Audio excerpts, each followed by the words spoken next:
Bonjour. Alors, depuis quelques cours, on travaille avec des problèmes où est-ce qu'on a des projectiles qui vont tomber en chute libre ou encore à laquelle on va donner une vitesse initiale vers le haut ou vers le bas. Donc, on va continuer avec un autre exemple aujourd'hui de ce type de problème-là. Alors, je suis présentement à la page 10 de votre cahier de notes de cours et on va lire l'énoncé ensemble. Alors, on nous dit, du haut d'un édifice, on lance un projectile à 20 mètres par seconde vers le haut. Donc, 20 mètres par seconde vers le haut. Cet édifice mesure toujours comme dans les autres exemples, c'est-à-dire 30 mètres de haut. Et on prend comme assurance, comme situation de départ, qu'on est sur la Terre et qu'il n'y a pas d'air. Alors, seulement avec ce petit texte-là, on vous dit qu'on lance un projectile à 20 mètres par seconde vers le haut. Donc, ma vitesse initiale sera de 20 mètres par seconde et je vais m'identifier ici juste une petite flèche pour me dire que c'est vers le haut, ce qui signifie que mon 20 sera positif. Les questions qu'on va vouloir que tu répondes à partir de ça, quelle est la hauteur du projectile à 3 secondes après le lancer? Et ensuite, toujours après 3 secondes, est-ce qu'il monte encore ou s'il descend? Et là, on pourrait se questionner comment on va faire pour savoir si ça monte ou ça descend. Si on regarde le petit dessin ici, on a une balle qu'on va lancer ici. Une balle qu'on lance comme ça ici vers le haut et qui va ensuite redescendre.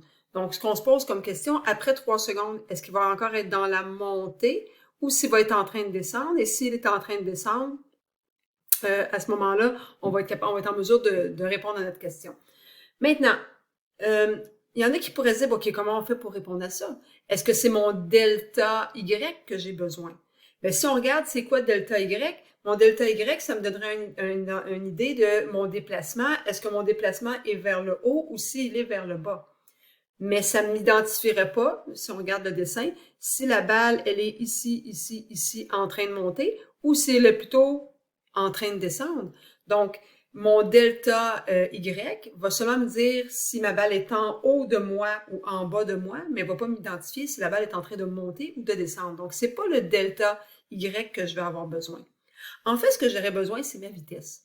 Quand la vitesse est vers le haut, elle est positive. Quand la vitesse est vers le bas, elle est négative.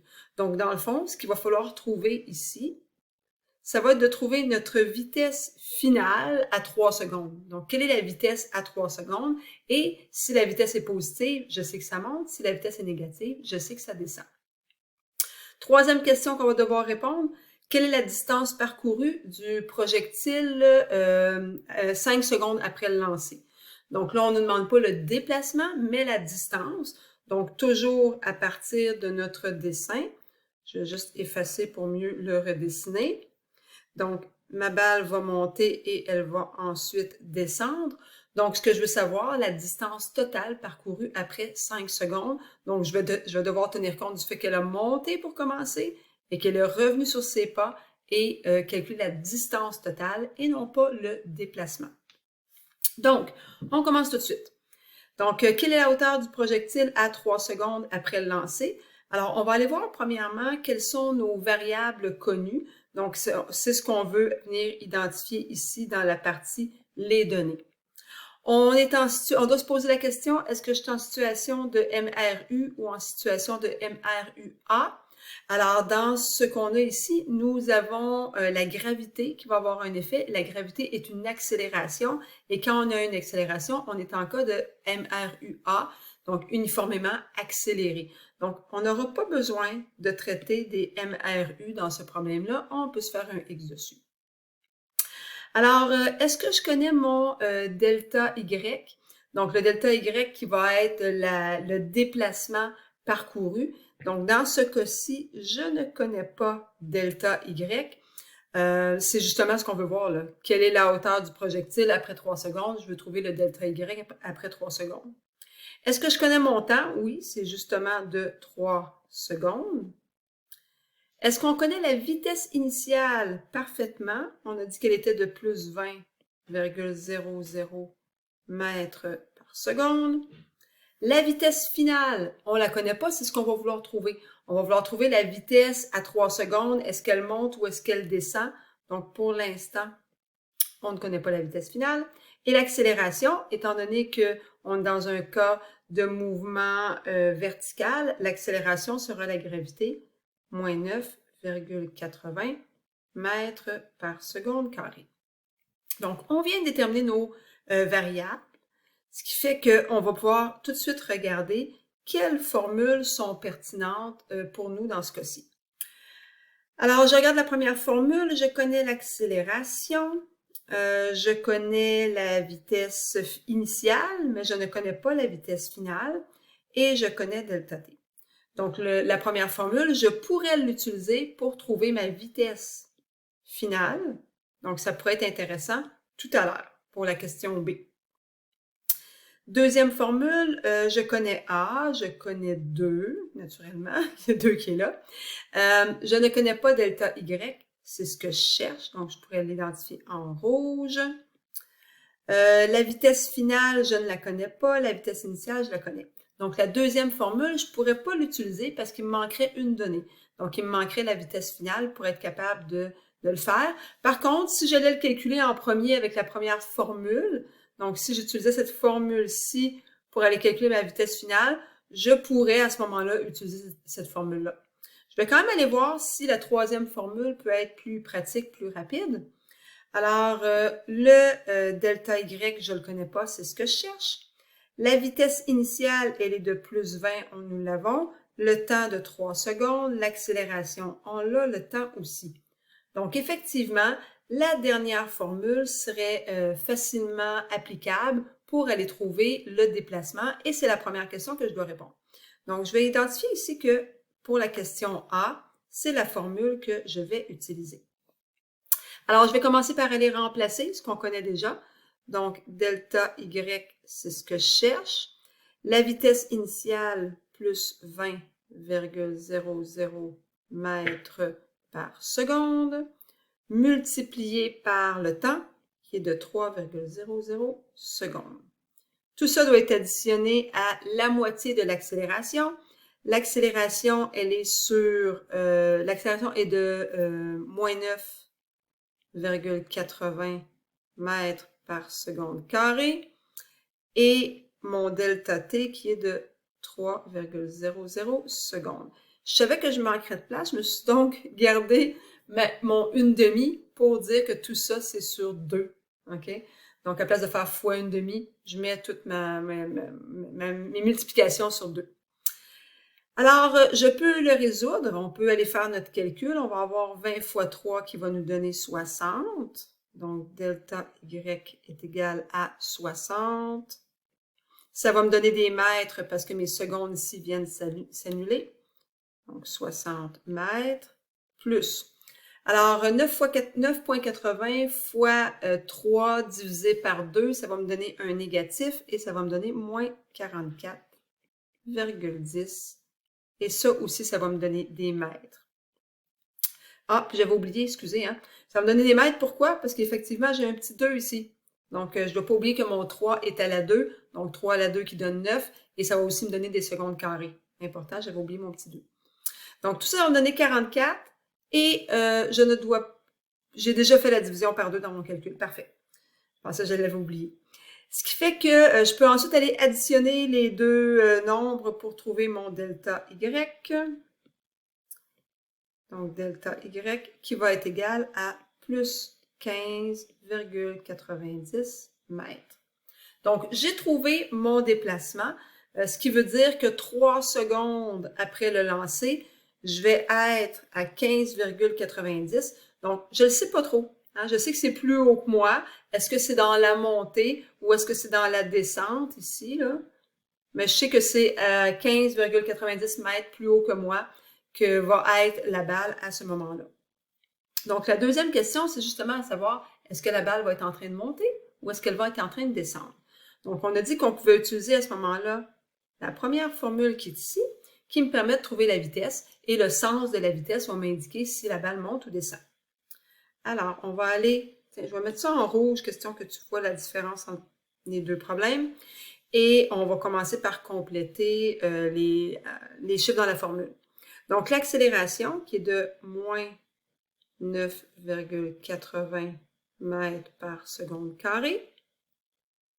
Ça va être égal à la vitesse finale, bien, c'est ce que je cherche, moins la vitesse initiale qui est de plus 20, plus 20,00 mètres par seconde, comme ça ici. Et tout ça doit être divisé par delta t, qui dans ce cas-ci est de 3,00 secondes. Alors, je veux isoler mon VF, ma vitesse finale. Donc, je vais multiplier par 3 mon 9,80 multiplié par 3, qui va me donner moins 29,4 mètres. Et là, je vais multiplier mon mètre par seconde carré par des secondes, ce qui va me donner des mètres par seconde. Et ça va être égal à VF moins 20 mètres par seconde. Donc, il va me rester pour isoler mon VF à faire plus 20 de chaque côté. Donc, ça va me donner moins 9,40 mètres par seconde. Donc, ça va être mon VF qui me donne ça. Ce qui veut dire que si on regarde le signe est négatif, donc ma vitesse est dans ce sens-là vers le bas. Donc, mon objet est en train de redescendre. Alors, négatif. Donc, descend. Ça descend ou une descente, ça descend. C'est comme ça. Alors, si on veut répondre aux questions tout en haut, on nous demandait quelle est la hauteur du projectile 3 secondes après le lancer. Nous avons dit que c'était plus 15,90. 90 et c'est en mètres. Et ensuite, après 3 secondes, est-ce que ça monte ou ça descend? Dans ce cas, est-ce qu'il monte, excuse-moi. Après 3 secondes, monte-t-il? On va écrire non, parce que ça descend.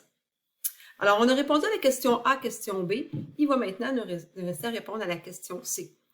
La question C qui dit « Quelle est la distance parcourue du projectile 5 secondes après le lancer? » Et là, on va aller faire ça sur la page suivante. Alors, à la page suivante. Premièrement, on voit qu'on nous a mis 2 tableaux de données. On va se faire 2 tableaux parce que si je refais un petit dessin rapide juste en haut ici, on se rappelle que j'ai ma balle, je suis en haut d'un édifice, la balle va monter et ensuite elle va redescendre. Si je veux la distance totale et non pas le déplacement, bien, je dois savoir à quelle hauteur ça monte pour ensuite être capable de calculer la descente et la distance totale. Ça va être l'addition de ces 2 distances-là. La distance en montant, la distance en descendant. J'additionne les 2 et je vais avoir ma distance totale. Donc, on va commencer par faire la montée d'un côté et on fera ensuite la descente de l'autre côté. Alors, pour la montée, je ne sais pas de combien ça va monter, ce qui fait que je ne connais pas mon delta Y. Donc, ce n'est pas la hauteur du bâtiment ici, delta Y, c'est de combien la balle ou le ballon va monter. Le temps, on a dit qu'on voulait, on veut à 5 secondes, mais est-ce qu'on sait pendant combien de temps ça va monter? On ne le sait pas vraiment. Donc, moi, je veux avoir éventuellement le déplacement en 5 secondes, mais là, ce que je cherche, c'est à quelle hauteur ça va monter, et ça, je ne sais pas pendant combien de temps ça va monter. Alors, c'est quelque chose qui est inconnu aussi. Ma vitesse initiale, elle, on l'a. C'est de plus 20,00 mètres par seconde. Et j'ai aussi la vitesse finale dans ce cas-ci. Parce que quand mon objet monte et que finalement, il arrête de monter, il est rendu à son maximum, ça veut dire que sa vitesse est à 0. Et ensuite, il va redescendre. Donc, la vitesse finale pour la montée sera de 0 mètres par seconde. Et l'accélération, eh bien, moins 9,80 mètres par seconde carrée. Donc, on a vu en classe que quand on avait 3 des 5 données, on était capable de travailler avec ça. Ça va être le cas ici. Alors, si je regarde, moi, ce qui m'intéresse, on a dit que c'était le déplacement. Donc, est-ce que je suis capable de trouver un déplacement avec ça? Allons voir les formules. Dans la première formule, j'ai l'accélération, j'ai la vitesse finale, j'ai la vitesse initiale, je n'ai pas le temps. Donc, je pourrais le trouver si c'est nécessaire.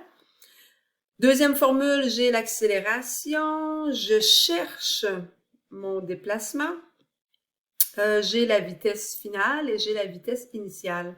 Donc, effectivement, je peux me servir de la deuxième formule pour aller trouver mon déplacement. Si je veux continuer juste pour voir ce que me donnerait la troisième formule, j'ai mon déplacement, oui. Je connais la vitesse initiale, je ne connais pas le temps, par contre. Donc, je ne pourrais pas utiliser la troisième formule pour avoir ma réponse du premier coup. Donc, je vais utiliser cette formule-ci, OK, pour me permettre de trouver mon delta Y dans la montée. Donc, je vais juste me le marquer ici. Là, ici, on travaille la montée. Alors, on connaît l'accélération, qui est 2 multiplié par moins 9,80 mètres par seconde carrée. Mon delta Y, c'est ce que je cherche, la hauteur maximum de l'objet. La vitesse finale sera de 0, exposant 2, ça va toujours me faire 0, moins ma vitesse initiale, plus 20,00 mètres par seconde, et tout ça au carré. Alors, d'un côté du signe d'égalité, donc si je multiplie le 2 avec le 9, ça va me faire moins 19,60 mètres par seconde carré, fois delta Y. Et de l'autre côté du signe égal, 20 à la 2 va me donner 400. Et ce 400-là est positif. Est négatif, excuse-moi. Ce 400-là est négatif parce que je dois faire 0 moins 400. Donc, le 400 ici, il est négatif. Alors, si j'isole mon delta Y en faisant moins 400 divisé par moins 19,60, ça va me donner la réponse de plus 20,41. Et là, ça me donne des mètres. Et ça fait du sens que ça soit positif parce qu'on se rappelle que l'objet va commencer par monter. Donc, je m'attends effectivement à avoir un nombre positif. Alors, ça veut dire que dans mon dessin, si je reprends l'image qui est en haut, ça va monter de 20,41 mètres ici. On va aller voir maintenant ce qui va se passer avec la descente. Donc, la descente, je ne connais pas de combien ça va descendre. Oups, excusez, je n'ai pas le bon crayon. On va prendre ça ici. Donc, je ne sais pas de combien ça va descendre pendant les 5 secondes qu'on nous demande. Donc, ça ne fera probablement pas la hauteur complète du bâtiment, donc ce n'est pas de 30 encore ici. Le temps, je le connais maintenant parce que je sais que ce qui m'intéresse, c'est ce qui se passe à 5 secondes. La vitesse initiale, toujours de 20,00 mètres par seconde. La vitesse finale, donc ça, c'est la vitesse à 5 secondes, je ne la connais pas. Et l'accélération, oui, moins 9,80 mètres par seconde carrée. Donc, encore ici, je regarde, j'ai 3 variables connues. Donc, avec 3 variables connues, je suis capable de me débrouiller. On va donc aller voir ce qu'on est capable de calculer. Donc, dans la première formule, je connais l'accélération, je connais la vitesse initiale, je connais le temps. Par contre, la vitesse finale, je ne la connais pas. Dans la deuxième formule, l'accélération, oui. Le déplacement, c'est ce que je cherche. La vitesse finale, je ne la connais pas. Et la vitesse initiale, oui, on la connaît. Dans la dernière formule, il y a le déplacement, c'est ce qui m'intéresse. La vitesse initiale, elle est connue. Le temps, il est connu. L'accélération est connue. Le temps à la 2, il est connu. Donc, on vient de trouver ce qu'on va utiliser. Alors, je pars avec la troisième formule, celle qui se trouve ici. Donc, pour trouver mon delta Y, j'ai besoin de ma vitesse initiale, plus 20,00 mètres par seconde. J'ai besoin du temps, qui est de 5. Je ne vais pas mettre mes 0,0, OK? Juste pour m'assurer d'avoir de la place dans ma page, mais normalement, je marquerai 5,00 secondes, plus une demi. Donc, je vais le mettre sous forme de fraction comme ça, ma demi. L'accélération qui est de moins 9,80 mètres par seconde carrée et multiplié par le temps à la 2. Donc, ici aussi, je vais tricher un petit peu. Je vais juste marquer 5 au lieu de 5,00 et à la 2 tout ça. Alors, on va aller faire nos calculs. Donc, je vais avoir 20 fois 5 qui va me donner 100. Ça va me donner des mètres parce que j'ai des secondes fois des secondes. Ensuite, moins 9,80 fois 25, hein, parce que 5 exposé en 2, ça va faire 25, divisé par 2, j'ai déjà calculé ça. Ça va me faire 122,5, et ça aussi, c'est des mètres. Alors, au final, mon déplacement sera de moins 22,5 mètres. Je vais aussi le mettre sur mon dessin, juste pour que tu comprennes. Alors, moi, je suis à la hauteur du ballon au départ. Et là, ce qu'on me dit, c'est que le projectile, le ballon, peu importe, va être à 22,5 mètres plus bas que moi.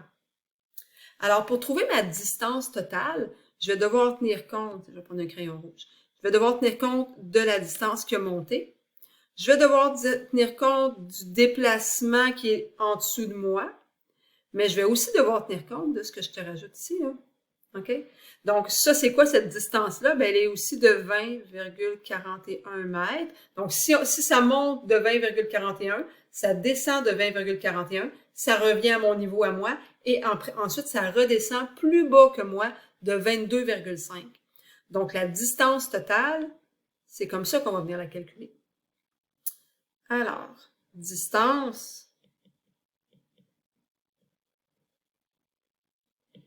Donc, on a dit que c'est de 20,41 plus 20,41 plus 22,5 pour un total de 63,32 mètres. Et si tu as besoin, refais-toi un dessin. Oups. Juste pour te remontrer comment ça fonctionne. Donc, c'est vraiment parce que ça monte de 20,41, ça va descendre de 20,41, ça va redescendre de 22,5 mètres plus bas que tu étais à ton départ. Donc, ça termine la vidéo d'aujourd'hui. À la prochaine.